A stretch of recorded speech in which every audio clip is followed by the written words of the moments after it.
Now it's time to set our sights on what's to come. 2021 is going to be a massive year for the evolution of Siege, and the entire team has been diligently preparing for this very moment. So now, without further ado, our dev team is proud to introduce their vision for the future of Siege.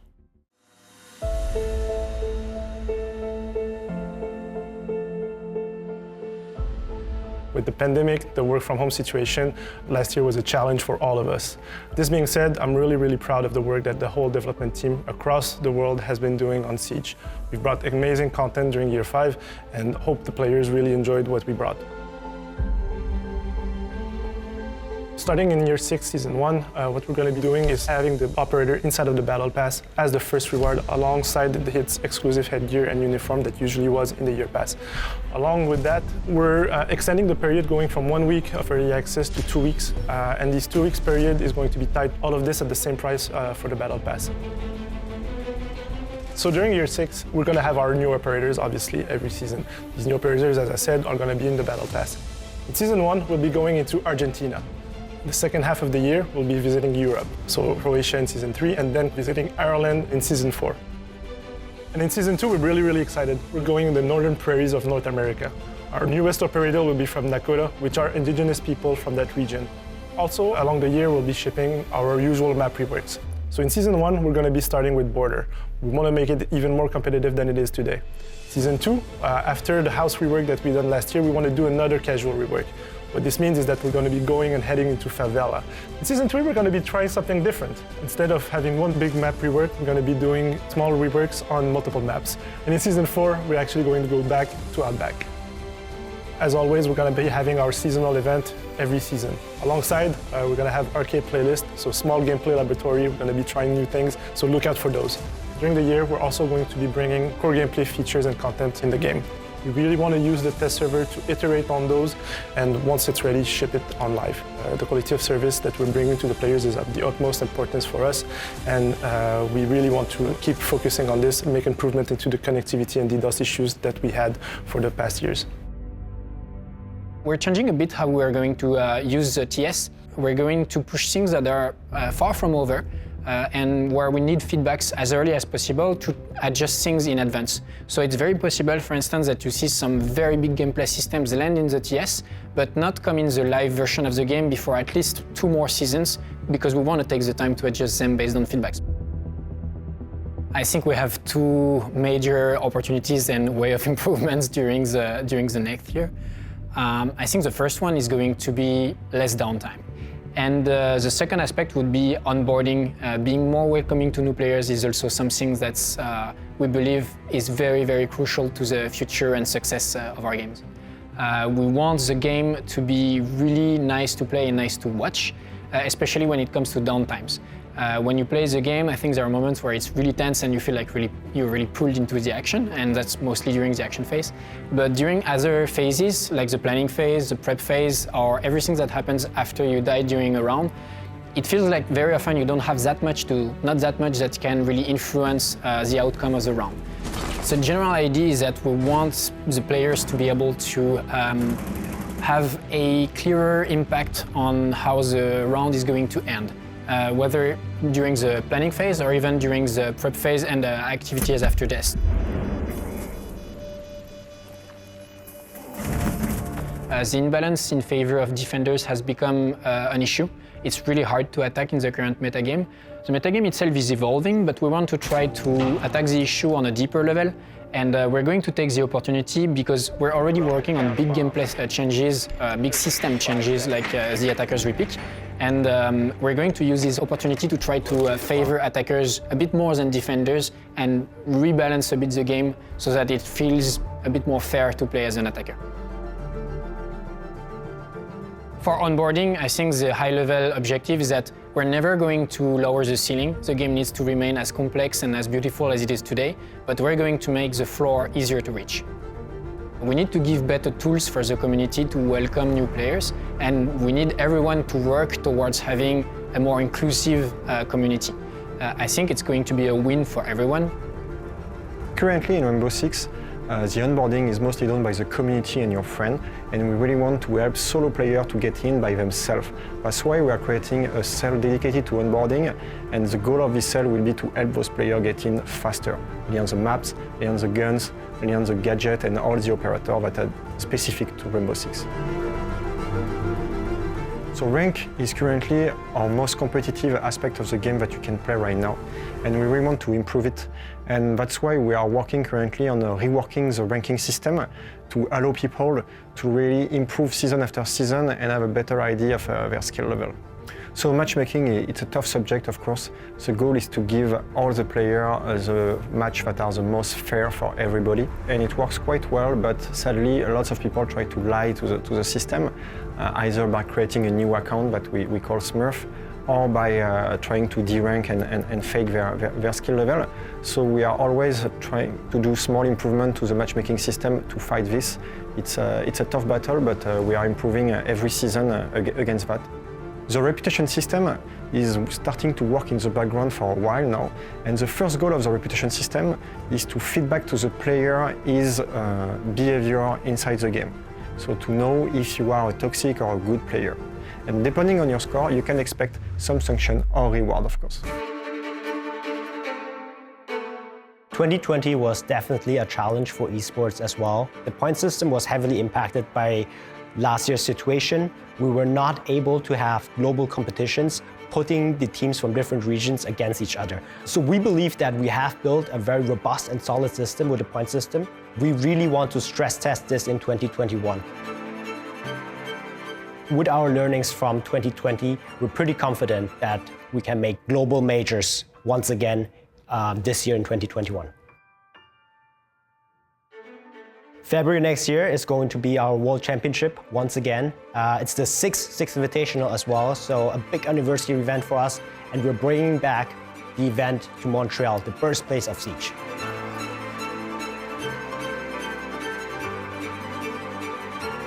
We have still a lot of work to do, but I think the creativity that this game brings is unmatched. And I see that Siege will continue to grow and to stay the best possible.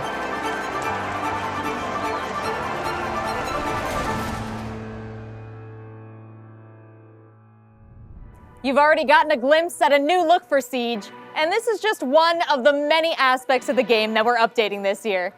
Let's hear more about the new visual style, as well as the new features coming from our player behavior cell. We always want to do better. We always know that we haven't reached our full potential yet as a game. So whether or not it's onboarding or making sure newcomers feel welcomed with the game, and our mission is, over the next year, we'll completely revisit all of the menus in the game, refresh them, and bring them up to that standard that we hold.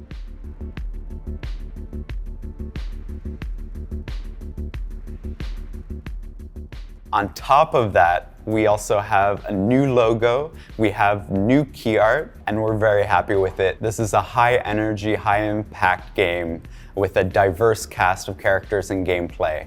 And we stay true to the roots of the game as well. So everything our community knows and love still feel like this is the real spirit of the game we're looking at. Since 2 years, we created a cell composed of two teams, player behavior and anti-cheat teams. We are still focusing on anti-cheat. This is really important. This is a sensitive subject for us, for our community, and this is something that is a core pillar to our game. And we will continue to find solutions in order to block cheaters that are ruining the gaming experience of our community. Anti-cheat is a sensitive subject because they can counter all solutions really easily, depending on if we are giving a lot of details. Based on this, we will continue to communicate to our players through dev blogs about all anti-cheat initiatives, because this is really important, and we will try to give as much details as we can. So during the last year, we were building the reputation system. Right now, the reputation system is live in shadow, meaning it doesn't take any action into our players. But we will continue to improve and gather data related to this system, and right now we have a reputation score that is applied to all players. The system will come with sanction and rewards. This reward will be based on the reputation scoring. The reward will be specific items. It will be high-level rewards, and we will have like different way to distribute them. And these rewards will also be removed when somebody is going back to a wrong reputation score. First, we want to work on the preventive sanction related to the reverse friendly fire. We want to work on the people that are abusing the tech shot and the voice shots. So we want to add sanctions that will prevent these abuses, because it's not normal that right now we have people that are very toxic through these channels.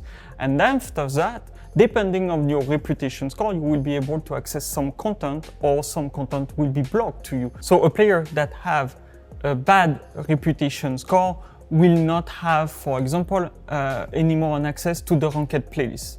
But it doesn't mean that he cannot access it back. He will have the tool to better understand how and why he get sanctioned. Based on this, he will be able to change his behavior and better understand why it was seen as toxic. Right now, we have seen some frustration related to stream and queue sniping. We are aware this is a problem for our community and for our content creator. So right now, the player behavior team is working on a new solution, a solution called Streamer Mode that will be available at the first part of year 6. The settings that will be available to our content creator and our streamers will be first, hi, my name. They will be able to hide their region and pings, but also they will be able to hide everyone else in order to prevent queue sniping, be able to have a hidden matchmaking delay, hide clearance level, and they will be able to hide the profile image. Smurfing is a big problem for our community. Have many faces, and we need to approach them with a different strategy for each of them. Right now, we increased the clearance level for the ranked playlist. We will also add some restriction to the ranked playlist in order that players that were inactive or got their account hacked, or an account that has been buried, cannot come right now to the ranked playlist without a play experience in other playlists. And after that, we will also control a bit more how we are giving XP in terms of PvE, just in order to have a better cohesion and a good experience for everyone. When we made the decision last year to deliver just one new operator per season instead of 2, it allowed us to create new cells within the team to focus on the way the game is played outside of the action phase. This led to some interesting opportunities and opened up new avenues to address the balance between attackers and defenders. Let's hear more.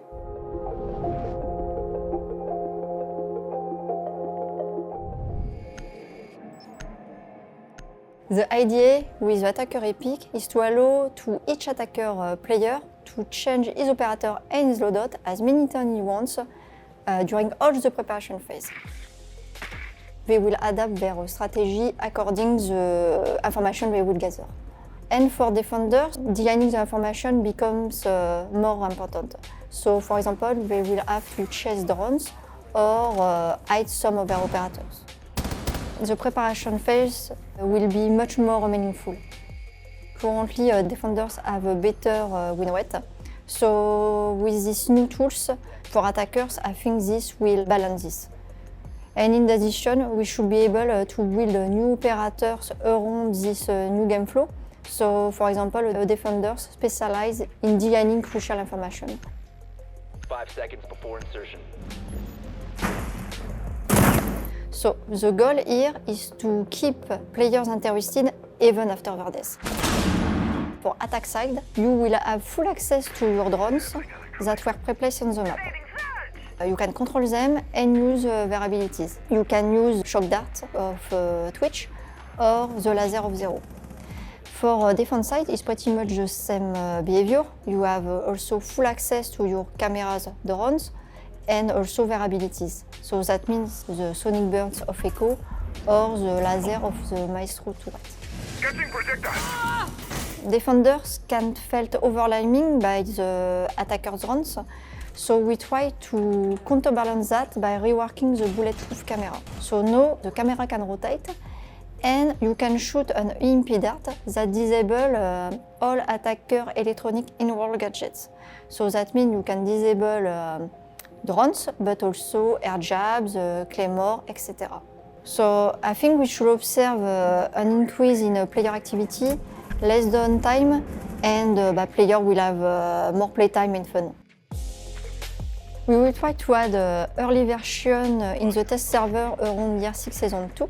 So we are rethinking how the test server is used. The goal is to add early version to get feedback as soon as possible, and then iterate on it. So player will have more playtime to be familiar with this huge change. We are changing the speed armor system to a speed and health system. So no more reduction that you don't understand or you don't see. We will remove all the modifiers from the armor that you used to have. We're making sure that everything that was going under the hood is now exposed to the player. 2 armor and 3 armors will have more HP available to them, making you more confident to plant the diffuser, take some engagements and everything. This is the first step that we are taking to make sure that the speed and armor is more of a choice for you.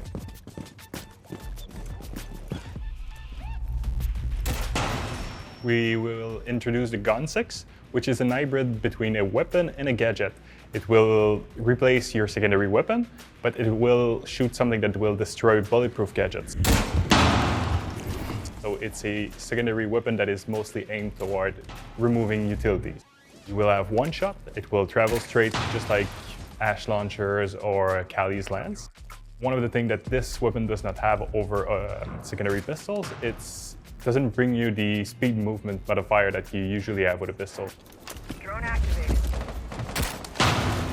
If you bring this up in a firefight, you are most likely toast. So that's one of the balancing thing that is super interesting with the Gun 6. It's you make a choice over reliability or removing utility. We can't talk about tackling the 20-second meta without talking about Goyo and how he's going to be reworked. First of all, we are removing the shield. There won't be any shield. It will be only the Vulcan jerry can that you will have in your hands. You will be able to deploy it similar to an ADS, bulletproof camera. We are still working on the shape of the object, so we're still tackling this, but the shield is gone for sure. Lucy is one of the other worst offender for the 20-second meta. We are keeping the behavior mostly as it is, so you enter the range, it starts emitting sound and slow you down. But when it becomes active, it will expose a weak point. You will be able to shoot it, destroy it. So we keep the mind game or the baiting game that we have with this gadget, but we're making sure that you don't feel helpless when facing this gadget. We are bringing a small nerf to Mira and Maestro. If you get close to an evil eye, you can melee it to remove the vision completely. Maestro himself will have to open the evil eye to see through, or to ping or actually shoot with it. And the same can be applied to Mira's window. If you go on the black side and you melee it, you will remove section of vision for Mira on the other side. We have Fuse that will receive some changes along the way. We want to make sure that the gadget is more useful all the time. We also have Finka that will receive some changes to her nano boost. She will be able to use them once she's down herself, so she will be able to raise herself back, similar to what we have with Doc. So far, we've covered a lot of what's to come for Siege, but we're not done yet. We have more to share on the tireless work our teams on the technical side have done to improve the quality of life across the board. And because we always like to send you out with something special, not only do we have an update on Elite skins, but we are also excited to reveal a few very cool partners we're working with this year.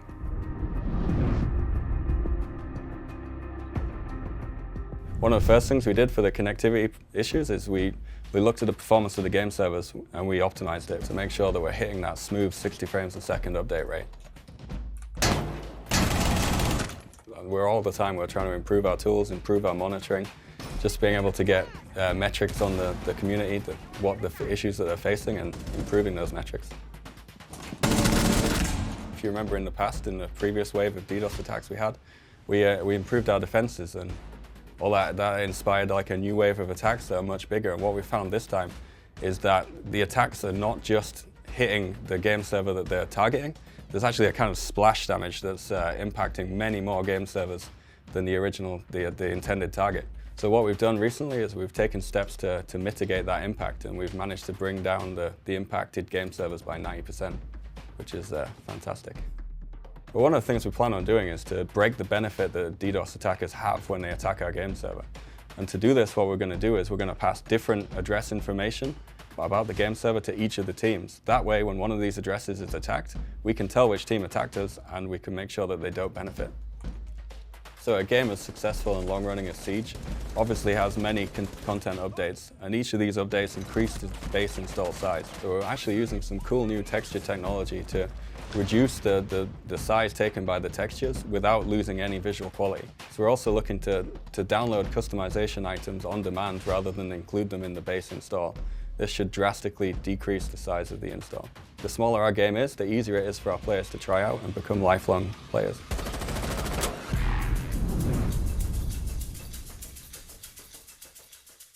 Starting later this year, our elites are going to be customizable. What this means is that you will be able to use the uniform from an elite alongside with the headgear from an event, for example. You can have a Tachenka uniform alongside with his headgear from Rainbow is Magic. What this means is that the gadget is going to be a skin, eventually the operator card also. All of this are going to be different customization options that we'll be bringing for the players.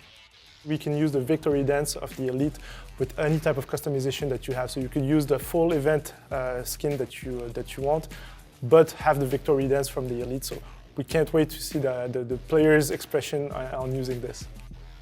We took a look at the excitement that Labracroft, for example, brought out last year, and we wanted to find new partners for this year. We're really excited to partner up with Capcom for one of the biggest franchises in the gaming industry. From Season 1, we're going to have an elite skin on Jill Valentine for Zofia, but it's not all. In Season 2, we're also going to have another elite skin from the Resident Evil franchise, but stay tuned for more information on this. So we also wanted to try something that we haven't done before, and that is something unique. We've partnered up with someone that we're huge fans of that works in the video game industry. She's actually a big fan of Rainbow Six Siege, so she's going to be doing her take on our operators. So check this out. カナダの方で講演会があると言って招待されていたので、カナダといえば UBI じゃないかって思って。CG チーム見ましょうってことになって突然伺ったんですけど、その時まさにこういう状況で実はリロイさんインタビューに答えてたんですよ。他の何か答えてて、であの方がディレクターだよっておっしゃってたので、そのインタビュー中に後ろからスニーキングで近づいてキルしてやろうと思って近づいてったら、いややめてくださいみたいに止められて、でそこからリロイさんが「行くみ!」ってなって。Moi, ce qui m'a frappé tout de suite, c'est sa spontanéité et un côté vraiment, je ne sais plus comment on dit en français, mais genuine, tu vois, vraiment tout de suite en fait mise à l'aise. Ah, j'adore ce que vous faites sur Rainbow, c'est mortel, etc. Et donc en fait une discussion qui démarre hyper spontanée autour du jeu. Donc vraiment, ouais, c'était un super chouette moment. 最初本当は全部書きたかったんです。その中から8体今回選ばせていただきました。それをもうとにかく読んでオペレーターに何かつながりがないかっていうのをずっと考えてたんですね。プラスあと私がじゃあ中村郁美がスキンデザインをするって言ってユーザーたちが期待するものは何だろうって考えた時に、私なぜかすごくホラーの印象がホラーの中村さんって印象があって、なんでその印象っていうのは大事にしなきゃいけないなと思ったので、ホラー要素だったり不気味だったりスプーキーだったり、東京日本を舞台にしてるので東京のかっこよさだったりとか、そういうところを、妖怪と合わせてミックスさせて、CG っていう作品の中で表現できたので。Et quand elle a renvoyé ces trucs et que j'ai vu les trucs avec ah d'accord, ok, donc avec malgré toutes les contraintes, vraiment toutes les problématiques techniques, tu arrives quand même à produire cette qualité-là, cette unicité-là, ce style-là qui est vraiment hyper unique et qui t'appartient, ah oui, donc c'est vraiment, t'es dans les étoiles, quoi. Donc vraiment, c'était magnifique, magnifique. 今までの多分ゲームのスキンっていろんな種類を増やすためだけ作られてるものとかも多かったと思うんですけど、今回は本当にテーマ性を持ってでこのスキンのあやかしコンセプトがすごく良ければ、50何体全部デザインしたいなって今でも思ってます。ちょっと一風変わった CG になると思うので、ぜひその雰囲気を楽しんでもらえればと思います。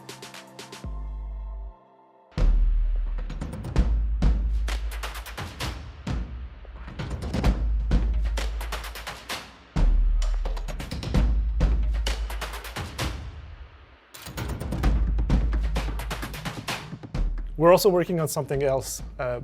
We can't really talk about it right now, but we can't wait for you guys to find out more about it. The future of Siege is looking bright indeed. And now it's time to unveil our first season of 2021, Crimson Heist. Chris Waters and the Ubisoft News team have put together a preview of what you'll be able to play when Crimson Heist hits the test server tomorrow.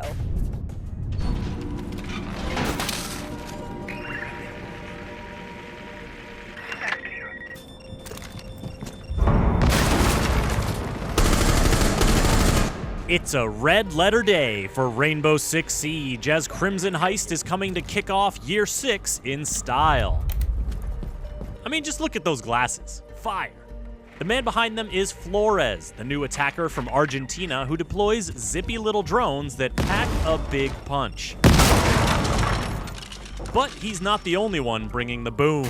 Some attackers will get an explosive implement of their own with a new secondary weapon option, the Gone 6. Crimson Heist will also deliver a new rework for the border map and launch the beta of Match Replay on PC. So you'll have a new way to analyze your opponents or show off your 200 IQ plays. It's a new year and Team Rainbow has a lot in store. So take a second to subscribe to this channel and let's take a deeper look at Crimson Heist. Flores is a new medium-speed, medium-armor operator, and he's finally created the DIY device that every attacker dreams of. He put a bomb on a drone. His RCE Rotero gadget can clear out pesky defender obstacles like barricades and shields and barbed wires and what have you. And it can also target gadgets like Bandit's batteries or Maestro's evil eyes to minimize meddling from the defending team. Plus, it's very dangerous for anyone caught in its blast radius, though the explosive timer is long enough for savvy defenders to get clear. Here's how it works. Once Flores deploys a Rotero device, its wheels start spinning, and it moves ahead non-stop until it is destroyed or its explosive is triggered. It can be steered, it can jump, and it can go anywhere a normal attacker drone can go, but it can't reverse or slow down. While moving, the Rotero is vulnerable to being destroyed by enemy bullets, electricity, lasers, and Mozzie's pests, or to being stopped by Mute's jammers. So, players will have to be wary to ensure the Rotero reaches its target. However, once the explosive is triggered, either manually or automatically when the countdown timer reaches 0, it's the defenders that will have to watch out. Engaging the explosive causes the Rotero to anchor. It immediately stops moving, armors itself, and becomes bulletproof. Then, after a short fuse timer, boom. The Rotero's explosion can take a lot of defender utility off the board, and the anchoring feature gives savvy Flores players some extra flexibility.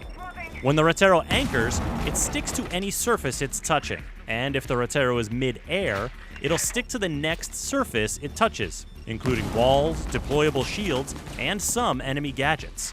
And though it has no effect on reinforced surfaces, it can open up an unreinforced hatch, or create a big old breach in a destructible wall to give Flores a new route to push with his AR-33 assault rifle, his SR-25 marksman rifle, or his GSH-18 sidearm. His set of explosive Rotero drones, along with the stun grenades or claymore in his secondary gadget slot, give Flores a lot of reach and potential to make an impact.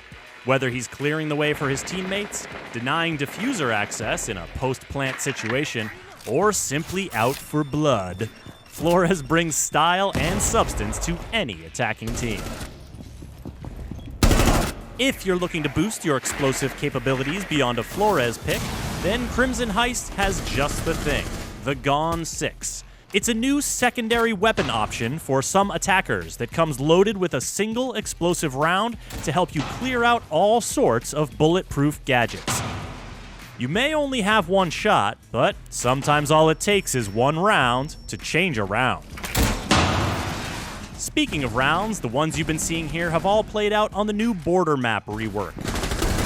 Crimson Heist is coming soon to Rainbow Six Siege, bringing the Gone 6 and border map rework free to all players at launch. The new attacker, Flores, will be available at launch through the Crimson Heist Battle Pass as the first unlock of the premium track, and will be available 2 weeks later for purchase with Renown or R6 credits. To keep up with the big changes and exciting new additions coming in Year 6 of Rainbow Six Siege, subscribe to this channel and visit us at news.ubisoft.com. Yeah, defend, yes! He's gonna push either you or the back.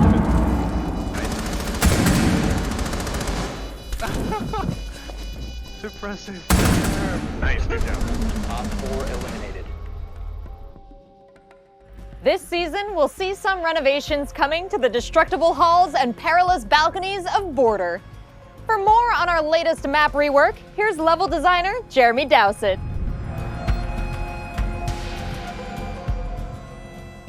For Border, it's very easy fixes. We have an awful lot of data on the map, but it was mainly lines of sight, and some of the bomb sites were actually a little bit too congested. We've extended bathroom and tellers and 2 objectives. They're just a little bit bigger now, so it actually aids in the movement for the players. We made bathroom a little bit bigger, and there's a breakable wall that goes towards tellers now, next to the window. We also moved the hatch around. You could always get pinched in tellers or bathroom, so adding the hatch or moving the hatch in bathroom and changing around some of the walls and extending them, so moving the bathroom more into tellers and moving that window across a little bit, really changes the flow of that area. We also changed Armory Archives. So the room shape has changed a little bit and it's got extended. The covers got cleaned up an awful lot, but we've actually extended it just to make it breathe an awful lot more. So we did touch customs and stock as well. There's less destructible walls, so it's better to defend. It's not easier to defend, it's better to defend, and there's a few more covers, and the covers have been tweaked. Because customs and stock, I think it was one of the sites that people didn't like as much as the other sites in the map, so we went through and did some very strategic changes. Along with that, vents and workshop hasn't changed at all. Everybody's complaint about Border was always the helicopter noise, and the helicopter noise that was just, very hard to hear stuff inside. The helicopter noise has been brought down, so it's less of an interference when you're actually playing, and the voice that actually you hear over the tannoy system, that only happens now in the prep phase. It won't happen when you're actually playing. So now you'll actually be able to hear when people are coming, and when walls are being breached, etc. You'll be able to hear everything, because you have less helicopter whopping around on top of your head, and you don't have that guy on the tannoy talking all the time. There was a lack of rotation internally on the map, so we added a balcony across towards east stairs, towards break room. You go from security into break across this great big walkway now that takes you out to east stairs. And it's not a massive change, but adding little things like that really does aid the navigation and the rotation. Cleaning up clutter across the map as well also is a huge improvement, because you learn over time there's lots of props and lots of things just all over the place that just gets in the way of lines of sight when you're trying to fight and when you're trying to shoot. So cleaning those out at the same time was a massive improvement. We added a exterior balcony, so rather than rappel, you can actually just go up towards archives from exterior now. It actually aids in getting to the building a little bit quicker. Think of this rework more in the vein of something like when we did Clubhouse or Cafe. Small tweaks make a huge, huge difference.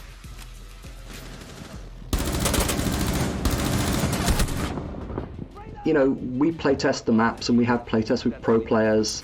You give a map to 60+ million players, they're going to find things that we haven't thought of, and they're going to play it a different way, or they're going to find exploits.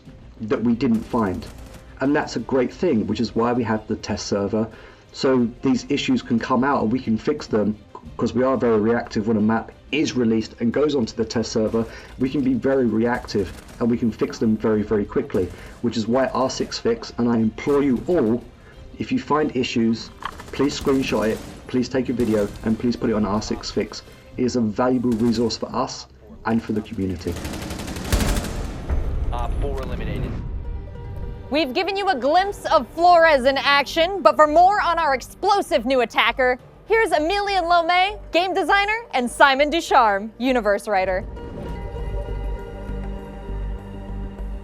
I think one of the inspiration we had is from old past gaming experiences, from like guided device, guided missile, that you would end up in the first-person view of this device and they would move forward constantly and accelerate, and you had to adapt your trajectory to find your targets. And we wanted to introduce something like that in the game. Those devices in those older games are usually like guided missile that would one-shot everyone. And recreating the oomph aspect of those devices in Siege was obviously a challenge.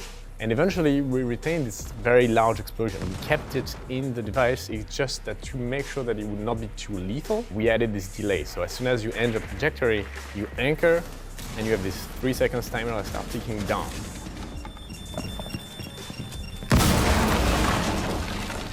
So achieving your goals with Flores is very satisfying, just as we envisioned it in the first place. And also, it's, I feel, quite fair in the context of Siege, as most defenders, as soon as they learn how to play around, have the tools at their disposal to react. The first, I guess, role is gadget removal, like deployable shield, the Lucy, the Maestro's turret, barbed wire. Second role is to make anchors move out of position. Like, there's a lot of very strong defender position in the game. It will be able to accurately place this device under the feet of a defender, and at that point the defender has to move.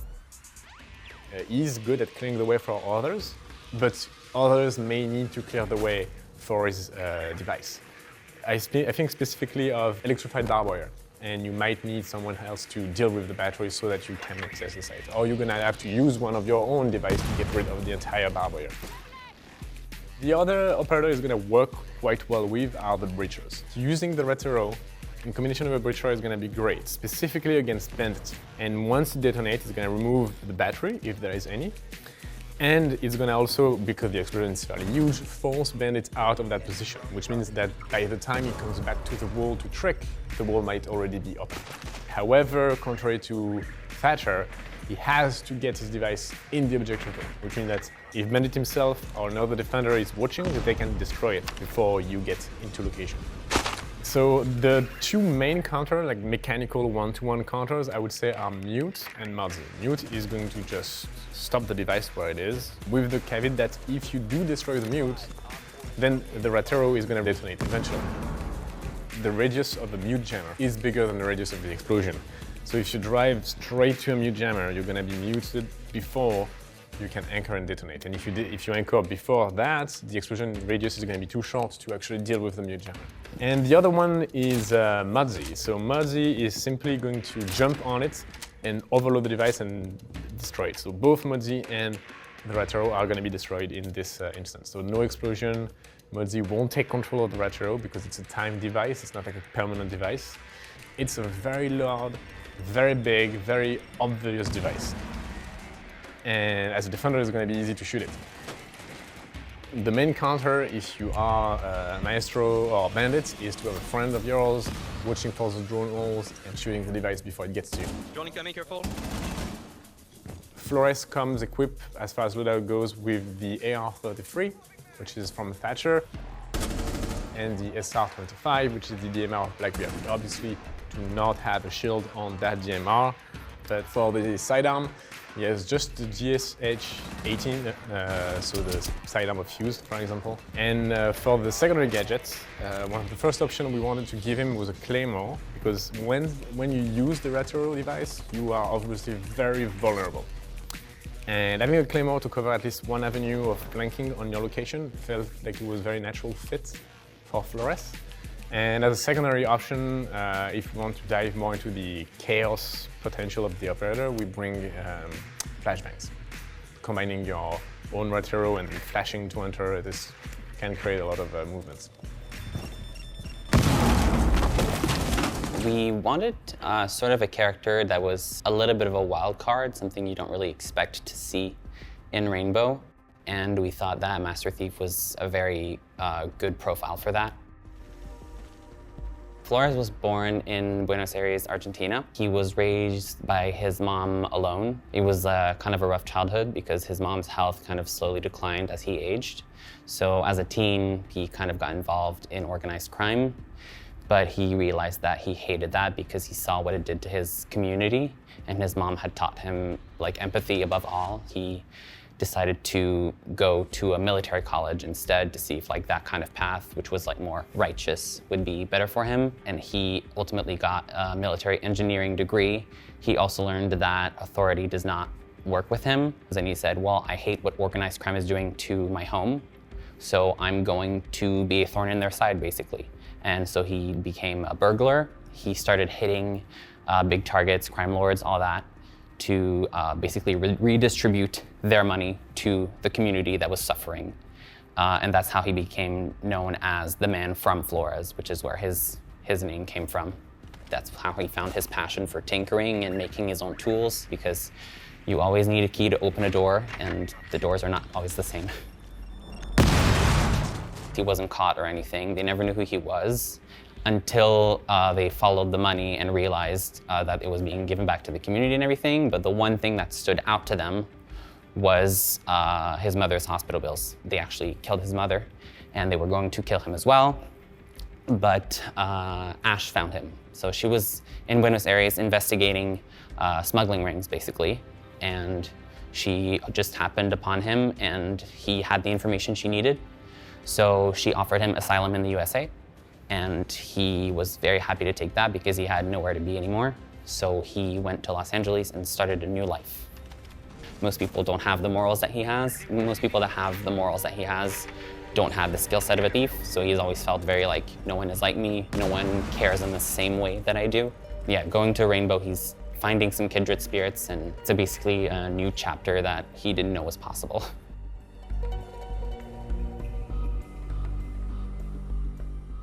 One of the highly anticipated features that we've been working on is Match Replay. And we're excited to announce that this season, it's going beyond the test server. With the help of all of your feedback, we will be releasing Match Replay Beta to all PC players at the launch of Crimson Heist. Here to tell us more are Mihai Lakatos and Wei Yu. So putting Match Replay on the live is actually the big moment for us. We put it on TS, we get the feedback, we improve the Match Replay, we know it's stable, but the big test is always live. When we first put it on the test server, like a lot of people were saying like, hey, it would be nice, you know, where you can select the round or like go directly to that round. And we realized, like, especially in ranked, for example, it can have 15 rounds. So if you want to go to the last round, just skipping 14 rounds, that would be crazy. So coming up, it's you just gonna have this possibility to select the round that you want to go in. So you will be able to go fast forward or rewind, and you have also a timeline where you can actually select a point on the timeline and go back and forth, and to go also in slow motion. I will take this opportunity to address to the community. When you will want to go forward in time, there will be a little delay, so don't worry, we already know it's a known issue, so you just have to wait until it loads when you jump forward, but when you go backwards in time, it will be almost instantaneously. And I know people are very excited, and sometimes they're asking, why it's not coming up faster? It's just like we want to make sure our game is robust, and also the feature is very stable for this. But first, we put it on PC. We want to see how it works. We want to make sure it's very stable, and then we want to also put it on the consoles. I think on the highest level of competition, it will help them to get even better.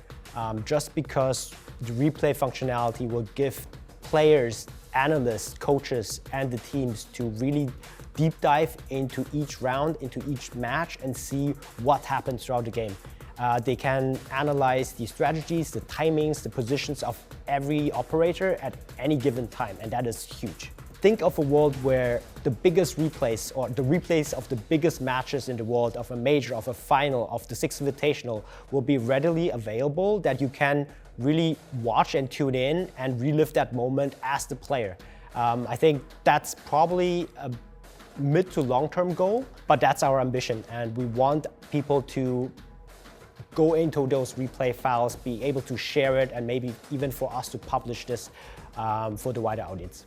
Regardless if you're a beginner, you're just learning the game right now, if you're a casual or if you're a pro player, if you're a content creator, if you're a caster, regardless what you are, please try this feature. It's awesome, it's really nice. We will always read your feedback, and together we can build a match replay which is much better, and it will make everyone happy in the end. So make sure once it's out, you go out and try it. We will listen for your feedback. A new Elite skin will also be available tomorrow. Let's take a closer look at Kali's Elite skin, the Master Frame Prototype 1.